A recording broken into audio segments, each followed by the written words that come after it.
গুৱাহাটী আদিত্য বিল্ডিঙৰ স্কাইৱে এয়াৰলিংক সংস্থাৰ এখনি আলোচনা সভাৰ লগতে সম্বৰ্ধনা সভা অনুষ্ঠিত হয়।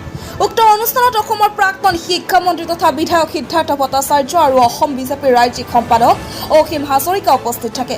অনুষ্ঠানত অসমৰ প্ৰাক্তন শিক্ষামন্ত্ৰী সিদ্ধাৰ্থ ভট্টাচাৰ্যক স্কাইৱে এয়াৰলিংক সংস্থাৰ তৰফৰ পৰা ফুলাম গামোচাৰে আদৰণি জনোৱা হয়।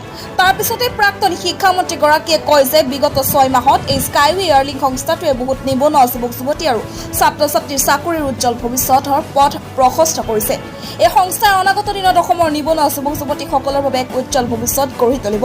এই সংগঠনটোৰ প্ৰতি মোৰ পূৰ্ণ সহযোগিতা সদায় থাকিব বুলি কয় প্ৰাক্তন শিক্ষামন্ত্ৰীগৰাকীয়ে।